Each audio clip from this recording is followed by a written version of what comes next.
You're watching an episode of Spirits People Live with Johnny Michelson.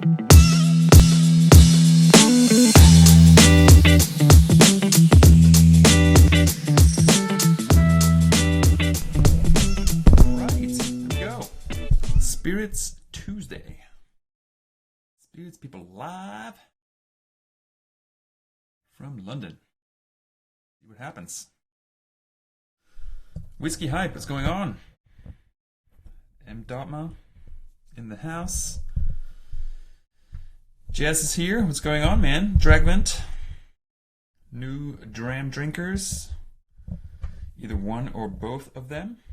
Who knows? Not too bad, not too bad. Alright, we got some rum, folks. Chasing rum in the house as well. Nice one. Alright, so we're drinking some bourbon today with the Bourbon Patty. And, I have them lined up here. So it's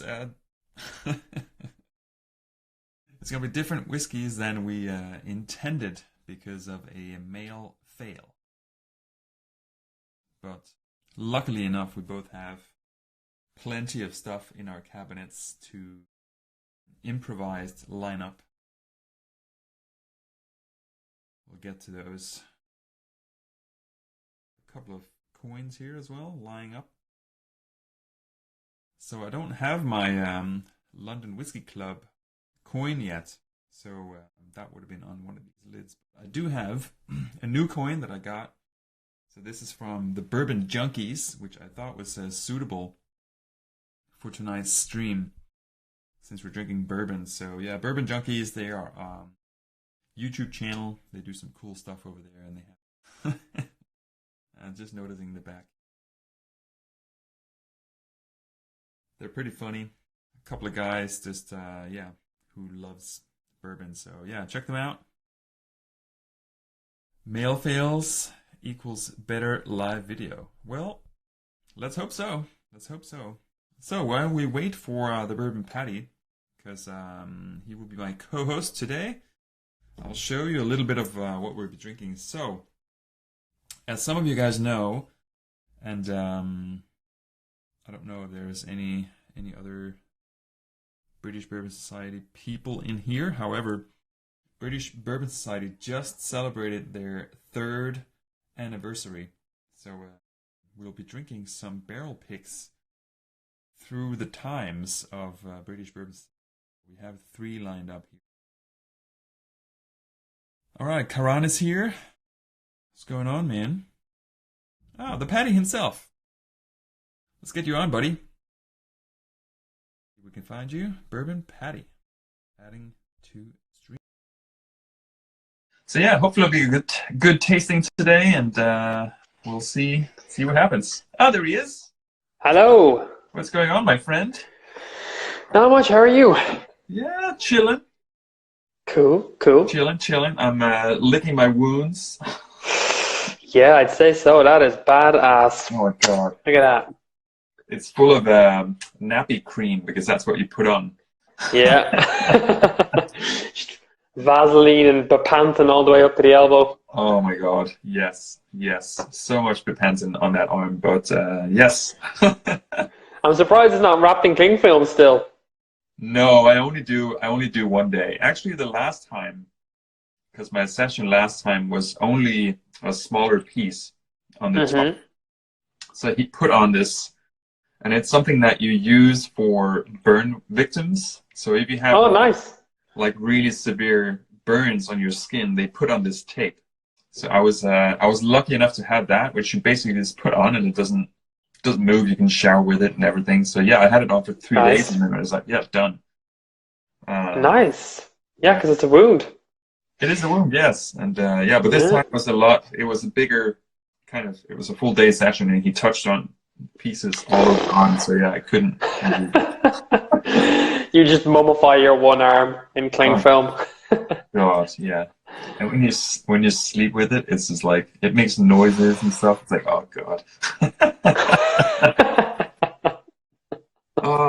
Questioning my life choices sometimes, but yeah, fuck it. We'll keep going. Yeah. All right. So yeah, male fail. I was just talking about it. So Yeah.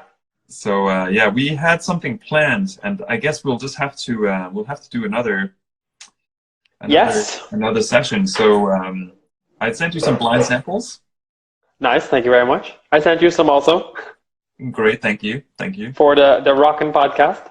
All right, sweet as. Mm. Yeah, but I sent them last week to you, and yeah, they didn't show up yet. Hopefully, No. they will show up. Yeah, if they don't, It'll show probably up, be tomorrow. yeah. Knowing how these things go, it'll probably be tomorrow. Nice and early. They'll be waiting for me when I wake up. Nice. Well, there's breakfast for you then. Yeah. New Dram Drinker is a fellow tattoo addict. Nice. Digging right into the bone. Yeah, there was a lot of that. It was a 1 hour just on the elbow yesterday. So yeah, I'm feeling It's a long time. It's a long time to feel like someone's trying to chop off your arm with a dentist tool. Yeah. I feel like their movements always feel bigger once they get started. So they might be doing something tiny, but it feels like they're going. Oh, God. Feel that needle. Painful. So we celebrate Yes. British Bourbon Society. Yes. They had their big party. Some guy got into his underpants and Saw that. a proper British shindig, as far as I can see from the pictures. A proper gathering Yes. of the Brits. Yes. Yeah, so both you and I actually we couldn't attend. Yes. So it was a shame. Saw lots of pictures on the Facebook groups. Yeah. And, it looked like a proper feast. Next time. Of the golden liquid. Yes, I was hoping to go this year, and everything was pointing the right direction, and it just kind of come unraveled at the last minute. So Yeah. that happens. Anyway, but what we'll do instead? Yes. We'll drink some of this. So Yes. we found 3 bottles that we still both have. And, Yes. This one was a kind of a lucky one because I really don't have that much left. I have about half a bottle left. I this one I nurse it because it's so full of flavor, and I find I always wake up with a hangover after I drink it. So it's drank slow, even if I drink it just on its own. So it is drank slowly and with consideration. Nice, as should all bourbons. Yes, but especially the ones that get you. Drink responsibly, people. Drink responsibly. Yes, please. This is what, 128.76, very precise proof. Yep. That's nice and high. Very precise. I mean, yeah. Nice. I can smell. So yeah, I can smell this off the bottle here. All right. So the second one we have is boom. Bam. I think we're just about. I'm a little bit lower than you are. I have kind of in the middle of 1870 on the back. Oh, okay. On the back. Yeah, mine's just almost touching that label on the shoulder here. All right. So that'll be where it'll be at tonight after this. So yeah, I have a little bit more. I'll have a little bit more. So the last one that we also both have is this little piggy. Oh yeah. You got yours wrapped. I did. I actually did it myself. I just couldn't decide where to put the label, and there was a lot of confusion on the group as to where to put the label because it didn't really fit. It was too big. So I just went, photocopied it, collaged it, and then printed it on an A4 label sheet. Nice. Did a map of where the labels on the bottle are because I didn't want to obscure any of those.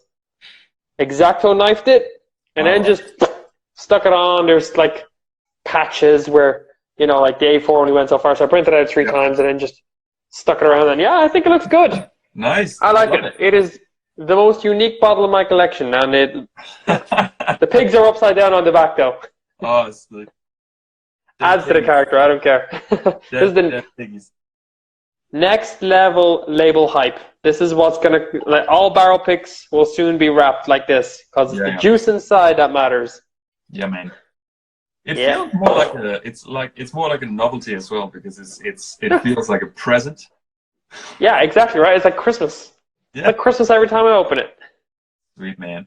I was wondering, because I saw the picture and it's like, did he like steam off all of the labels and then added that and then put it back on? It's like, man, that looks like hard work. That was considered, but then I just, you know what? I just took an A4 sheet. I just stuck it around, did like a pencil map of where all the labels were, then took that off, put that onto my flat A4 printed label, stuck it on, cut pictures, and then just stuck it right on, and it fit. I mean, it almost fit. You know, the curve of the bottle is going to give you a few little snags, right? But I mean, main label is perfect, pick label is perfect. It's just this one is. I cut the circle. Cutting circles is always going to be a bit of a pain in the ass. So it kind of just looks like a drop shadow, you know. It looks like effect. Yeah, it looks like it's on. Yeah. It's what I can tell if the level's still good. Look at the bottom of the bottle. Oh my gosh, cool, man. Let's. Yeah. We have a bunch of people joining here. Let us know what you guys are drinking out there. So we'll be drinking bourbons, or actually we'll be drinking bourbon. Yes. Whiskey and rye. So it's actually a lie. We'll not just be drinking bourbon. We'll be drinking the kind of three staples of American whiskey, excluding kind of single malts and all that kind of fancy jazz.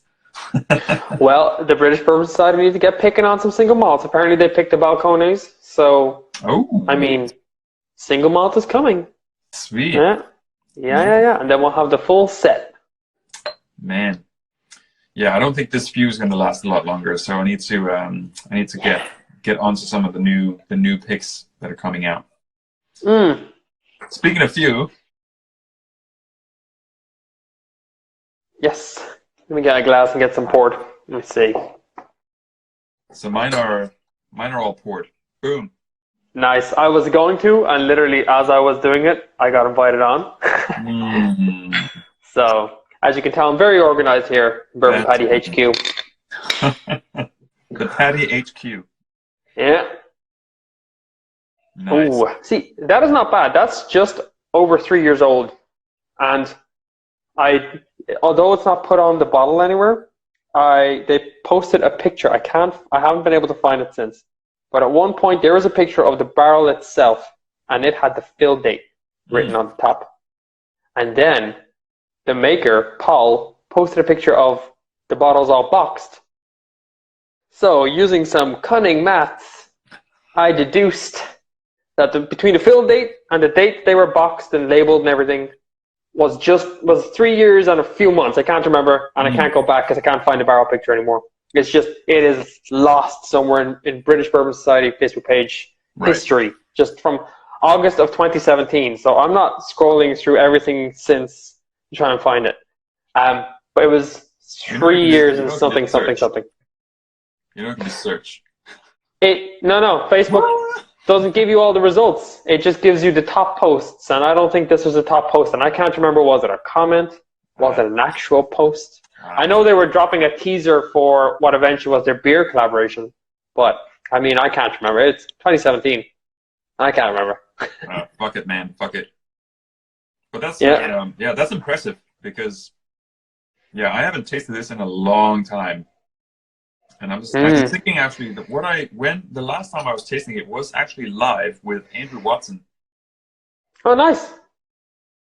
And for anyone interested, and yay me, that is finally available on my YouTube channel because I've been nice. I've been uploading all of the videos from last year. Up until I'm up until March this year now. There's still like a big chunk that isn't up there yet, but they'll be up there this week. So the one with Andrew was where I also did, and it may very well have been the same lineup actually as we have here because it was like a BBS kind of barrel picks that I was drinking. Ah, nice. Man, now I can't remember, and I just uploaded it the other day. Anyway, so that's a while back. yeah, that might have even been the first Whistle Pig they did, because this is Whistle Pig 2 of 3.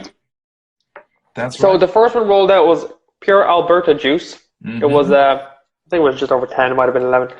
This is MGP 13.5 or 14. Yeah, man. So either 13.5, 14. MGP, barrel proof goodness. Fucking Right, onto this few. So this few, I don't know why I thought they were legally required to age date it, but maybe because going to the UK they didn't have to. But I mean, Emma's here. Woohoo! from talking to Paul himself, he's less about age statements, more about is it ready, is it good, that kind. You know what I mean? He's doing craft bourbon. He's not really gonna give much of a crap about an age statement. If it tastes terrible at 12, you know what's the point? He uses small little barrels as well, which you get that like piney young oaky notes straight away. I get anyway. It's like pine disinfectant, but not as terrible. Yeah, I get pine cones actually. Just pine. Yeah. Big hit of pine. Burnt caramel. Again, small surface to liquid ratio, so it really digs in deep into that char. Do they use some kind of fancy wood in their barrels? Possibly. I can't remember. Well, I'm not sure actually. I'm not sure. Like a Minnesota oak or something. I could be wrong. Probably I'm wrong. Yeah, I don't think so. I think that if they had, they would have probably made a bigger deal of it, so we would have known. And yeah, I don't remember few talking about that. Someone is. Oh, someone for sure. Someone is. And I remember it coming up, and I can't remember if it was you or someone else, but I mean, these guys get some. I actually have the Whiskey Exchange barrel proof bottling of few as well. Completely different profile. Yeah. A lot closer to what you would associate with the standard few. So you get those lovely grain notes instead. Whereas this is like dark chocolate, pine. Christina, what's going on? Got Christina Kim, aka Compass Box Christina, in the house.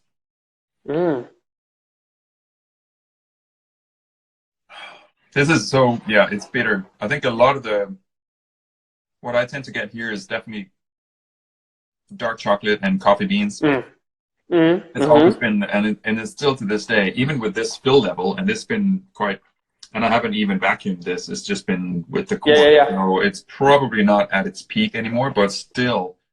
I mean, I'm getting those as well. I'm getting like a real nice, thick, oily mouthfeel, and then coffee beans, and like I said, just bitter. But then, as you kind of chew through it, a bit that burnt caramel becomes more like a buttery caramel, where the corn comes in, and it's almost like a marshmallow that fell into the fire as well. Yeah, right. So it's super unique, and it tastes great. I mean, the label, the guys really outdid themselves. Oh yeah, kick-ass custom label with silver. Yeah, it's like 3 colors. Yeah. So red, white, and silver. I mean, badass. It is super unique. There was only 100 bottles, if I remember correctly. Like super low yield. Which again, they probably have a massive angel share because of the smaller barrels. Things are aging really quick. Yeah, it's one of my favorite. To date, is one of my favorite labels from the British Bourbon Society. One of the best they've done. So, absolutely. I mean, few just let them do whatever they wanted, which, like, again, is a benefit of going with these craft guys. They're super serious about what they do. Yeah, they might use some unconventional methods like smaller barrels, whatever. But, like, they'll work with you. You know what I mean? Yeah. So we got this kick-ass label out of few. I don't think there's been anything to rival it, to be honest. In BBS picks terms. Everything else kind of like has BBS on it. Like Uncle Nearest, you got your BBS logo at the top. Yeah. Whistle Pig, they're a bit more traditional. Teeny tiny little BBS logo there. And then you got your exclusively for BBS barrel and then the number. So same as like Weller Antique and Eagle Rare and like Buffalo Trace, and like you get those little like stickers. That's kind of the traditional way of doing it. I think even for the Uncle Nearest one, where they've actually allowed us to put the British Bourbon Society like branding onto the main label, I think that's pretty good as well. So yeah, few and Uncle Nearest. What was the ragtime rye that they did? Because I never got that bottle. It has the BBS logo on the top as well. It does. I can go grab the bottle, but it is buried quite deep in the rye shelf. That's fine. But yeah, it's similar to the nearest, where it has the BBS logo on top and then just says Ragtime Ryan and talks. It is actually the labeling is different to the standard release, and I think they do that for all single barrel offerings. And I mean, yeah, it looks the part. The bottle is really impressive. They've got like some studding and stuff on the bottle. Oh, cool.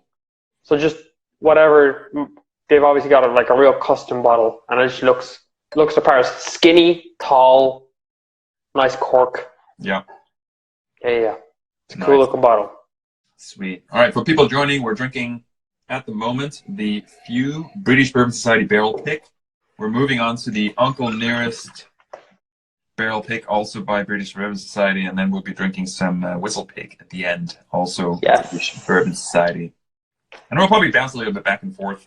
So yeah, we're on the Few. We're just talking about it here. So yeah, I need to clean my palate a little bit. Because, damn, that is leathery now on the finish. I need to the tannins are crazy. Mm-hmm. But again, you need them in there because they carry all those big flavors. Gonna add some water to it now, let it sit, see what happens. Just because. Let's see here. I was not as prepared, so I'll just imagine it. You just spit in it. My spit's essentially whiskey at this stage, so I don't think that's gonna help. Start messing with the integrity of things. Start adding other brands. It's like MGP spit straight into Few. It's kind of skewed the flavor profile a little bit, I think. Not a bourbon anymore. There's been flavoring added. Oh, yeah. Got some good old Patty spit. Yeah. This doesn't say, now, the Few bottle does not say straight on the label, which, read into that whatever you want, but I don't know why. Maybe it's just UK labeling. Like, they don't have to stick it on there. Like, it's not legally required, as far as I know. But if it's less... It is older than 2. Yeah, is it 4 or 2 years? Like, if it's under 4 years, they have to put the age on it, and there's no age on this. Yeah, no. And if it's over 2, they can add straight, as long as they haven't added anything. Right. But they have to put the age on the bottle if it's... Which they have not. Less than 4. And it is under 4, because from bottling to the barrel fill date that I had a picture of the barrel head is less than 4 years old. Got all these little flies. Get out of my bourbon. Go away. Shoot. All right, we're getting panicky here, so I'm gonna move on to my Uncle Nearest, and gonna throw a big shout out to Vin here, No Nonsense Whiskey. So this is sitting on the second one. Boom, little lid here. Nice. Those are cool. You should send me some. Yeah, I'll probably do some Spirits People ones in the near future, but haven't really gotten around to that yet. But anyways, so Nathan Green. Nathan Green. Yeah, we had a choice between an Uncle Nearest label or a Nathan Green label. We went with Nathan Green because that's the guy who the whole story comes from. First distiller for Jack Daniels, taught Jack Daniels everything he knows. And it is a sourced Tennessee whiskey. Hi. And the fact that it is single barrel, so they're sourced from 2 distilleries. Dickel being the obvious number 1 because they've got loads of barrels and everyone's sourcing from them. Yeah. But the number 2, I'm not too sure who it might be. There's some names bandied about, but it definitely is not Jack Daniels. Because I gave a sample of this to a Jack Daniels rep, and he was like, no, that's not ours. Right. So. What it is, though, is that it's Dan Fine whiskey. Oh. Cut my teeth on Tennessee whiskey when I got into bourbon initially, so I love that Tennessee. Emma's asking if she should open the BBS rye. Yes, do it. Do it. Yes, do it right now. I didn't get a bottle. I can't at the moment. Finding it hard to keep up with all the barrels. I was happy to get one of the Whistle Pigs. So just too many barrels coming in at once. I know, it's crazy. Baby in the house, bank account's like, no. No, all this money here goes to diapers. Damn it. I get paid and I'm like, that was a nice 10 seconds. and off it goes the bills. Yeah. It is what it is. You're not going to catch them all. Roger Holland is asking if Few is available in Canada, and yeah, it should be. Should be available. It's yeah, I don't see why not. Just from underneath the borderline in Chicago. So yeah, I would imagine that distribution would take it up into the LCBO or whatever. Never remember. Shoot them an email. They will respond. They're super small. Well, they're not super small, but they are like, you know, they are small enough that they will answer your email. Even send them an Instagram message. They'll respond. The founder is a really cool guy. Used to be a record producer, as far as I remember, and he's just doing what he loves. So he's putting a lot of that TLC into it, which is nice. Doing all kinds of funny finishes and stuff, like constantly collabing left, right, and center in Chicago itself as well. They mix in with all the other distilleries in Chicago, and they do like a special blend every year and stuff. It's a really awesome brand, so I will always support it because it's awesome, and I like the people behind it. But yeah. Nice. Emma, they did a Delilah's as well, didn't they? Emma is saying she helped pick it. I'm assuming she's talking about the next. Of course. Well, I mean, of all people, Emma's going to know her right. Oh, it's not Glenarus. So I'm glad she picked it, even if I don't get to taste it. Well, it's the next Uncle Nearest, is what she's saying. Oh, nice. Yeah, they did that at the big party thing. They picked the Balcones barrel and Uncle Nearest, one or two Uncle Nearest barrels, I can't remember. And then something else. Brilliant. Man. Yeah, so on this one here, I remember the last time I also had this, I was also getting this kind of sensation of the Pacific Northwest is kind of what I would describe the nose as, because it's like pine forest floor, burnt pine cones, maybe a little bit of what am I looking for? Maple syrup. There's quite syrup. Yeah. It's like very dark sweetness, like almost a little bit nutty. Yeah, there's some nuttiness on it.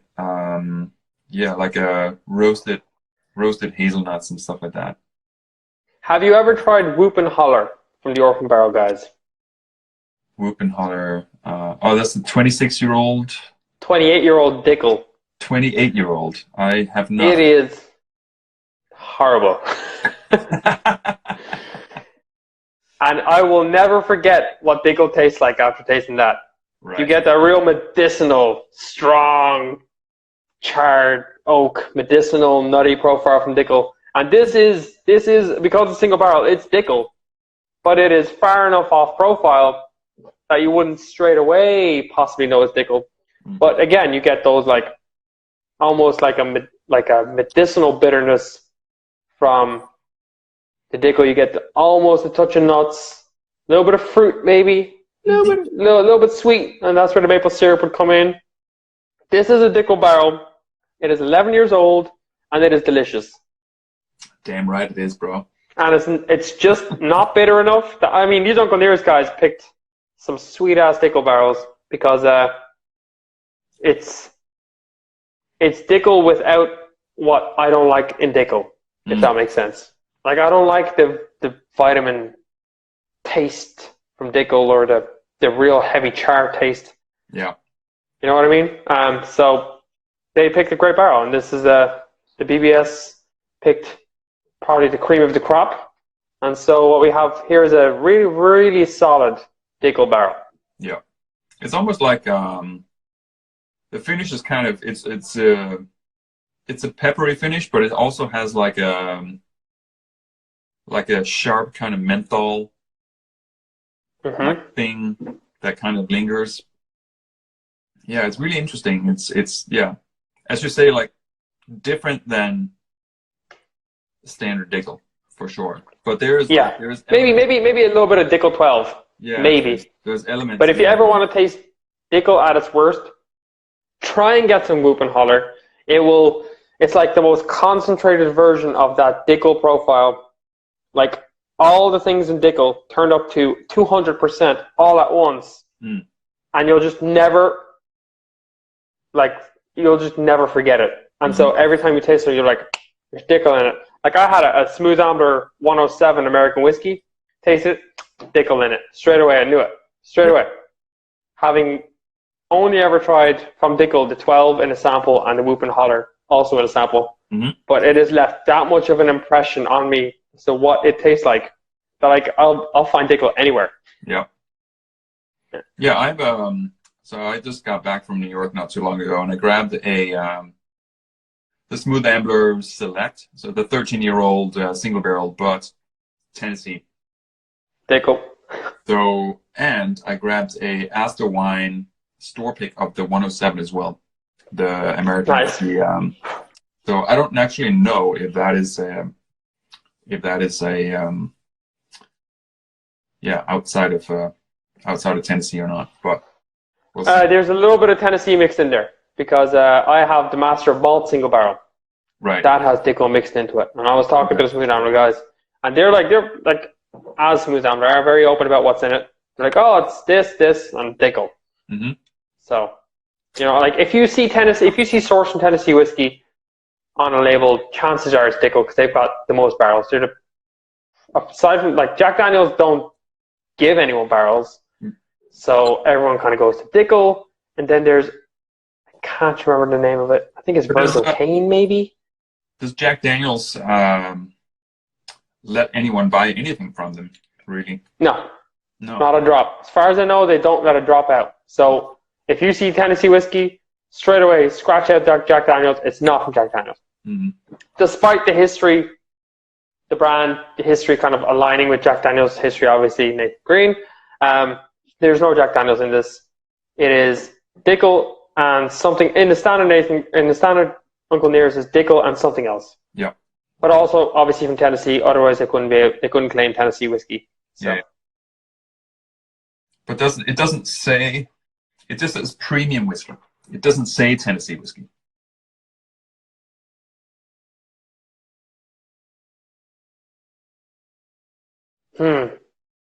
Distilled and aged in Tennessee. Yeah. On the back. I just saw that. Yeah. So yeah. Dickel. Dickel. I mean, hey, Dickel do great stuff. If Dickel can do a barrel that I like, I'm impressed. You know what I mean? Yeah. I feel like Whoop and Holler they should have. I know they're owned by Diageo and all that, but when Diageo went, oh, give us that 20-year-old barrel, they should have gone no, we dumped that out just in the gravel of the drive because it was we used terrible. it to clean toilets. Yeah, right. I mean, medicinal vitamin notes, AF, and just everything else on top. I'll probably have to revisit it now. It was quite early on when I was doing my Instagram reviews when I did it first, but I just remember it being and one guy completely roasted it online. It was like, I don't care if I never get another Diageo sample again. This is disgusting. And everyone kind of just got on board. It was like, yeah, it's not great. No. They could have done better. Maybe chill filter or something. I don't know. I mean, if you consider that you've got the Rhetoric, which is all like pedigree bourbon by Edwin Foote. You've got the Barter House, again, old Bernheim distillery stuff. Taste straight away. Okay, Old Blowhard got a bad rep because it's over oaked. I mean, it's 26 years old or 28 years old. That was the 26. Yeah, that was the one I was thinking of. That was a 26-year-old one with a whale on it. Yeah. Chances are it was left too long. You know what I mean? And then you've got Gifted Horse. I don't know where they got the stuff from that from. I haven't really looked into any of those. I've only ever tried the Rhetoric range and Whoop and Holler. And then Blade and Bow, they do their Solera thing with some Cicero Weather barrels they left and Yeah. So yeah, the Gifted Horse is a funny one. I had a bottle of that, and I started drinking it as old fashions because I couldn't drink it neat, and then I decided that it wasn't good enough for old fashions, so I decided to make bitters with it, and then I threw it out. Threw out the bitters. It was yeah, I don't know. I mean, maybe some people like that, but it was just I couldn't find a purpose for it. It just didn't fit anywhere. So yeah, no, it wasn't. I was told once by an industry person who works in a functioning facility, if you put shit in, you're gonna get shit out. Yeah. Whether that's the distillate going into the barrel, whatever. Like, if they're bottling crap, no matter what you stick it in, it's going to be crap. Mm-hmm. So, unfortunately, most of the orphan barrels, from what I've heard, are a dud. I haven't tried them personally, all of them. But, I mean, I quite like the Rhetoric. Rhetoric's good. It's nice little high rye bourbon, you know. Yeah. Would I buy bottles? I mean, price dependent, obviously. But I mean, they're just 100 plus, all of them, I think. I would buy that 23-year-old any day for like 120 or whatever it is. The 23 was really good. 25 find it. might be a bit too old. Yeah, it's been a while since it's been released. 22 is all right. 23 seemed to be the sweet spot, and then 24 again. You're just getting oakier and oakier. Same stuff released just a year older each year, so just getting oakier and oakier each time. Yeah.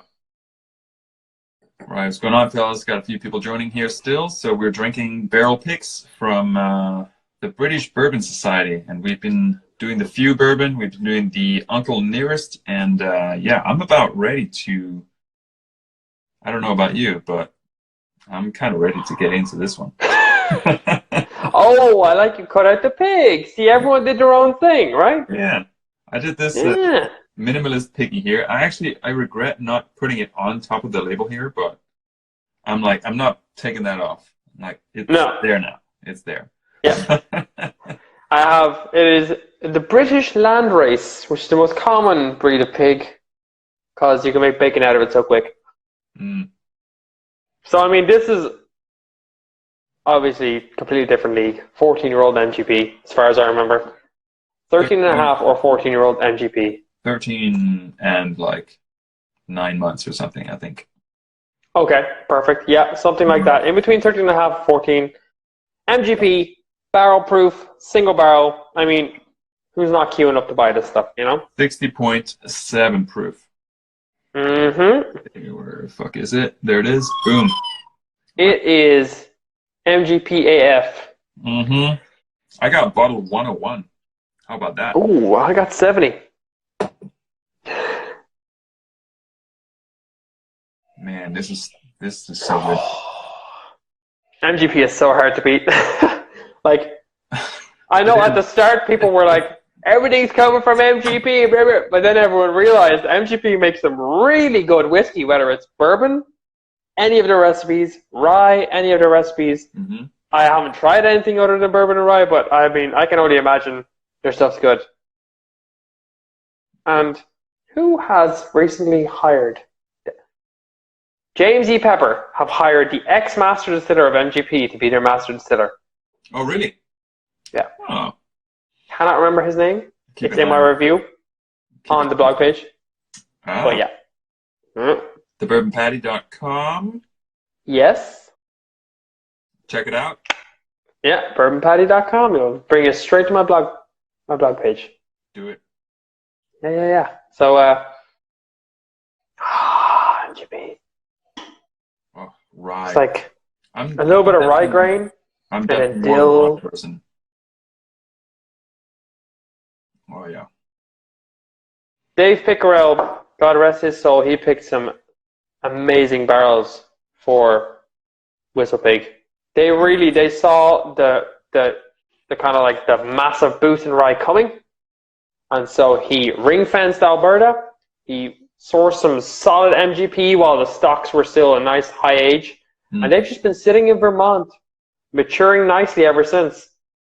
And that's what's going into single barrels now. It's like 14-year-old MGP. Man, this is so good. I kind of really don't want to think about all the tasting notes. I really just want to drink this one. That's how I feel about it. It's just classic, like, rye whiskey to me, and like barrel proof it. A well-aged rye. A really well-aged rye. Well-aged as well, yeah. Damn. Yeah, this is barrel 3325, in case anyone was wondering, and any BBSers out there watching. Yeah, 3325.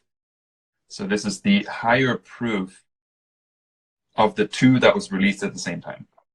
Yeah, I actually, I think Andrew Watson chose those barrels. One of the admins the bourbonnator himself. He was brought over to Vermont with, I think it's Nichols and Perks. Quite possibly Nichols and Perks. I did a review of their barrel as well, and it was a pretty solid. Now, the guy told me it was Alberta that they picked, but from a picture of the barrel on their blog, it says MGP. So I'm like, no one could confirm for him, but from looking at the picture, it's MGP. But yeah, they had some excellent MGP barrels rolled out for them. This says imported from Canada. The other way around. Well, hold on though, because I feel like that might just be a standard label. Like, this is MGP. This is not Alberta. Because they have an Alberta pick. That's completely different. Oh, yeah. I think that is... But still says. I know. Well, I've covered my back label, so, I mean, I don't know what it says. Doesn't matter. But, yeah, it's MGP for sure. But, yeah. It is, yeah. Whistlepig need to fix... Again, like, they don't seem to give as much a shit about labeling once it's outside the US.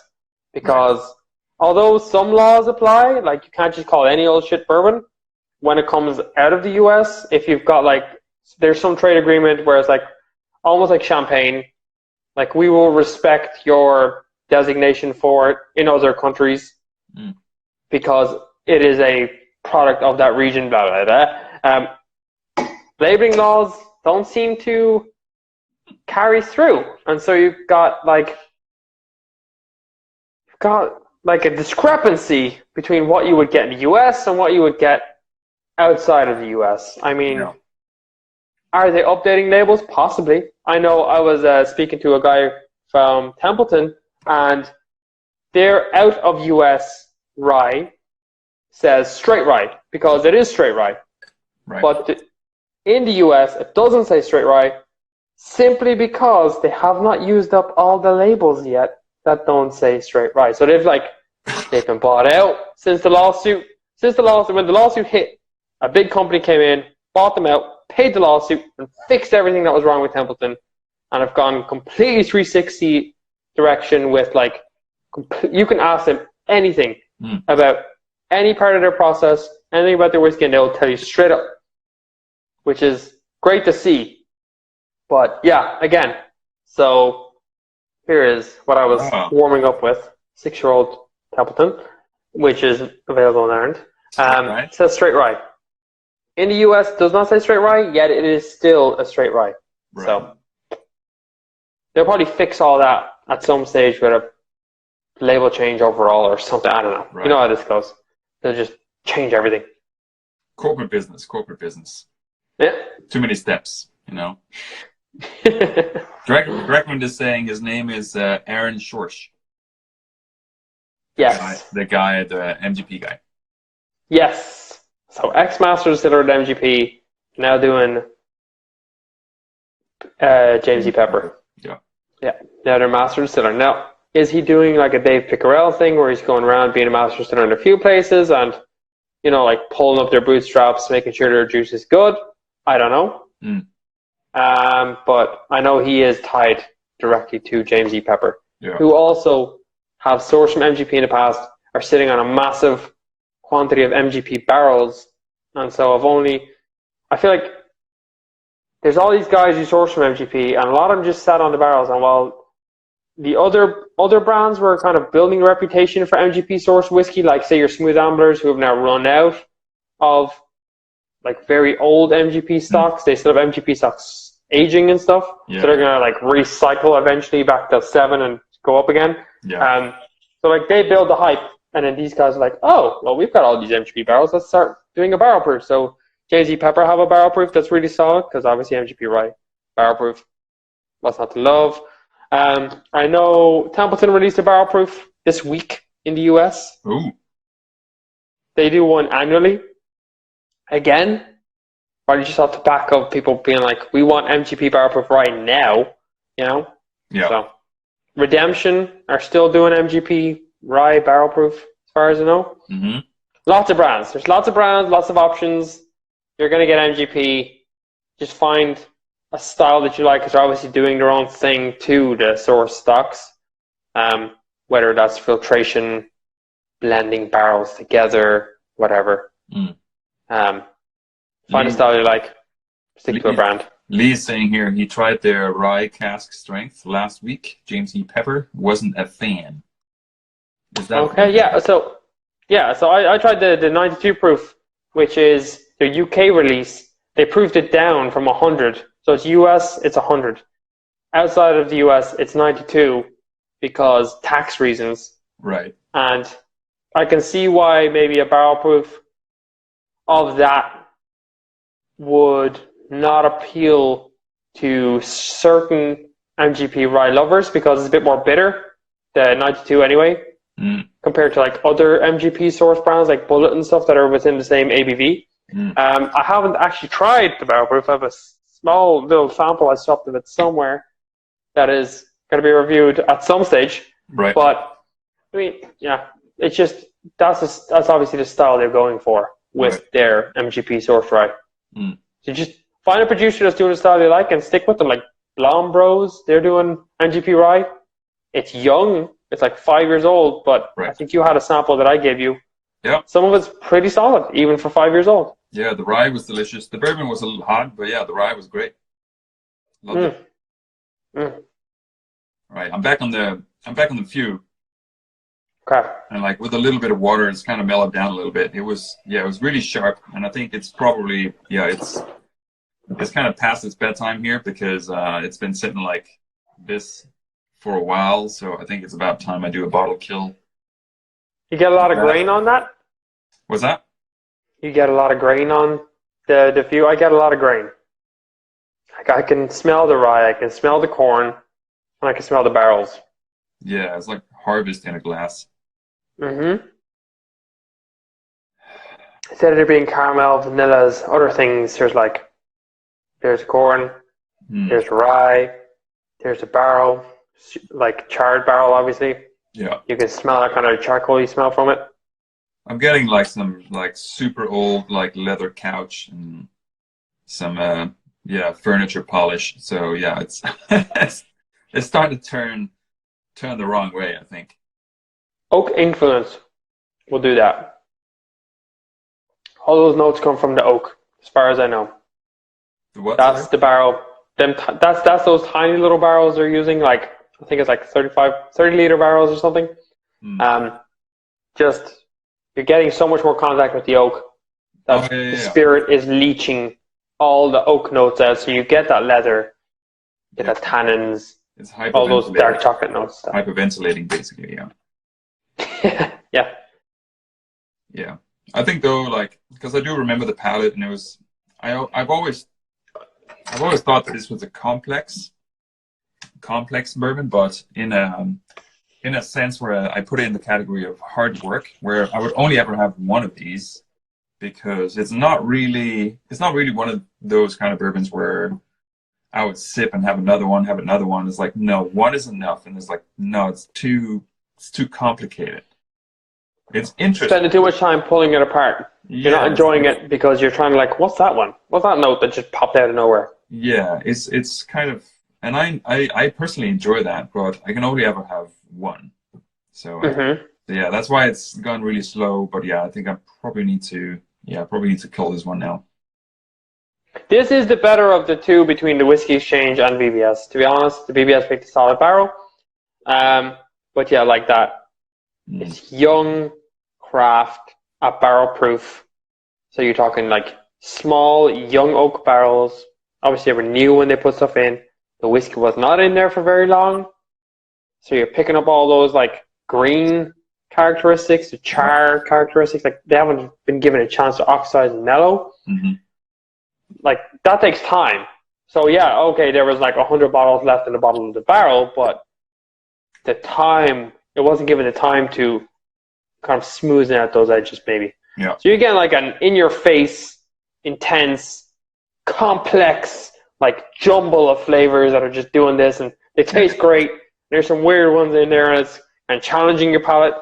But do you want that, or do you want something that you can just sit back and enjoy, like the MGP 13 an 8-month rye that you just like, you don't even care about flavor notes. You're just like, so good. I gotta just enjoy it. Yeah. Life is short. This is good. Yeah, man. Yeah. Mark Carter is here. Mark Carter, 52. Last week's winner of a tote bag. I need to. Yeah. I was trying to ping you on a DM. If you see this, ping me back because I need an address. You cannot send a tote bag to an Instagram account. I've been blocked. So Mark Carter's like, fuck this guy. I don't know. He's like, I don't want a shitty tote bag. Tote bag. Like, keep it. Fine, I'll give it to someone else. All right. So Mark, if you see it, ping me. Tora is here. Whiskey Sorensen. What's going on, man? We got Carl Stanton, my buddy.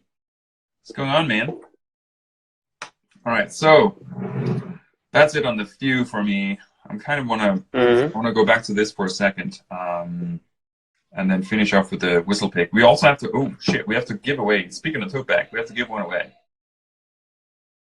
We'll do that in a second. Yeah. But what I wanted to say on the Nathan Green, because the last time I tasted this, I added water and it became like 50% better. Okay. Right now I'm going back to it, I smell like maple smoked bacon. Funny enough. It's a bit meaty. Slightly sweet, but still that salty bacon kind of earthy note.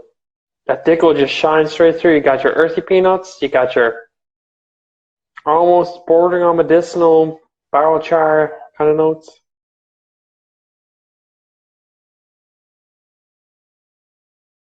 Yep. Water just works with this one. What do you get? I'm adding like 5 drops of water, so like whatever was left there, maybe like 15 mils. 5 drops. So yeah, like a little bit of water, like this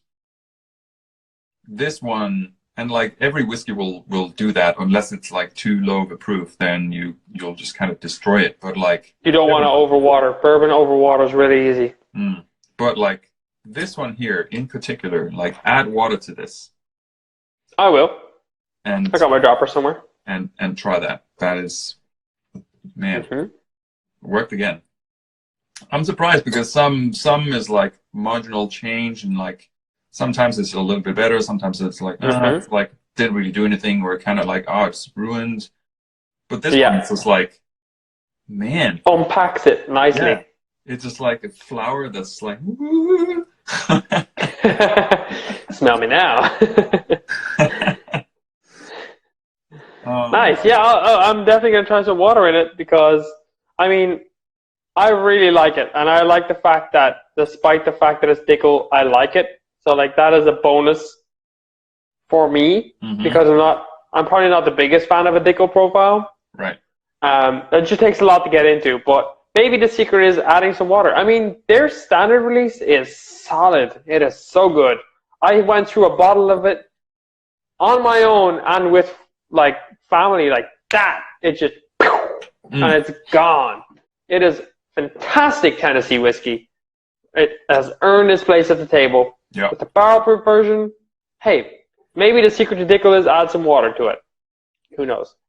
Who knows? Interesting. But yeah, highly recommend it. If you have a barrel proof, like try it with water, see what happens. Try it neat first, then add some water, see if it improves. What the bourbon that would be my advice. What the doctor ordered, right there. Always neat first, like get through it, and then just add some water, bring it down to that proof you like. There's some web pages that will actually let you do it on a scientific level. It's like add exactly this many grams of water to bring it down to this exact proof. Or you can just do it by ear. 1 drop, swirl. 2 drops, swirl, smell, taste. You know yourself. Oh, same for this whistle pig. Oh, added water. Oh. Get out. Don't add water to 13-year-old MGP. Get out. So good, man. Wow. I mean, it was good before. It's just like the ginger, the kind of rye grain, all of that kind of beautiful rye notes is just elevated. Beautiful. Absolutely beautiful. Can we agree that MGP make amazing whiskey? I don't know. Let's see. Let's pull a vote because I'm not really sure. They are not responsible what brands do with the barrels that those brands buy, but on the whole, MGP make really solid whiskey. Now I know they've released their own brands recently with the George Remus Right. brand that they've started, but I mean it's about time. MGP are selling all this amazing whiskey to other people. Like look at the absolute following that Smooth Ambler have gained completely on their MGP stocks. Their own stuff is good, it's getting there, but their MGP stocks have really driven that brand to the top.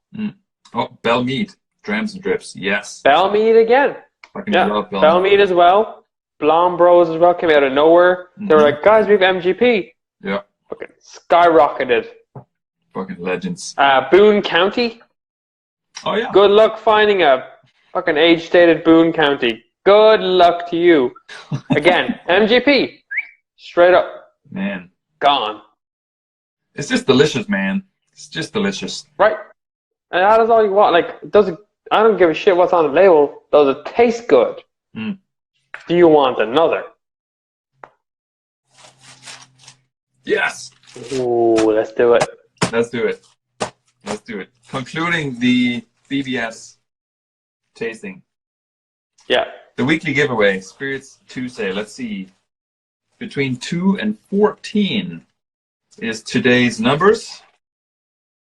I'm going to go with 11 because BBS pick of Nathan Green, the first one in the world, was 11 years old. We got a nice little exclusive there. We did the very first barrel pick they've ever let anyone do, and it was 11 years old. Helms Deep 68. Boom. Nice. Enjoy. This week's winner. Amazing. It's funny how, you know what, I was looking at old videos here, and I think towards the end of last year, we said that we're gonna cut down the time on these and only do half an hour on Tuesdays. That didn't work. There's too much to I mean, when you're doing 3 whiskeys, you got to give them all their time. They're all 3 amazing brands, and each has their own little nuances. And I know. I mean, I love promoting all these brands and all the brands I work with because there are people working hard, trying to make a living, doing the best they can. So, I know. All right, Helms Deep 68.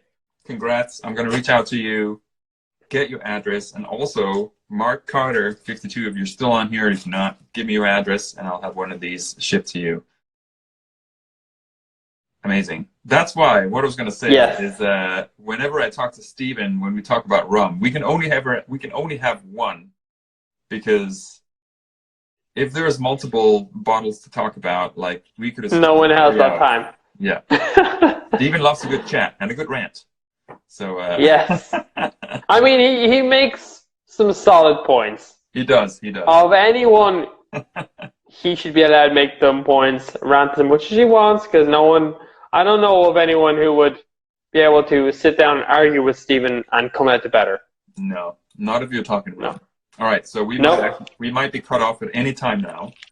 So just saying that, because we're at an hour. And Instagram stopped giving me a countdown, so I don't know when it's going to happen. Normally it was like a 2-minute countdown. But now it's just like... Whenever, man. Whenever. Your favorite of the 3. Don't say Whistlepig. Even though it's Whistlepig. 3, 2, 1. Nope. Still here. Then you have to answer the question. Which one's your favorite of the 3? Whistlepig. I feel like it comes between Whistlepig and Uncle Nearest. Like, the Few is amazing, but it is in its own league as a craft. The other 2 are sourced. Maybe their own stuff will be as good. Mm-hmm. I know the Uncle Nearest White Lightning, their white whiskey sells out more than they can actually do. Nope, we're still here. Their ghost stuff sells out quicker than they can make it. So obviously their White Dog's good. So I mean, the future is bright, man. We're going to be drinking good shit in our old age, Nice. regardless. Yeah. Sounds amazing. We're also excited to check out the new Uncle Nearest small batch that got released in the UK. Oh, yeah. It was released this week. White label. Yeah. Mm, Looking forward to trying that. yeah. We are Dram Strips. We are on a...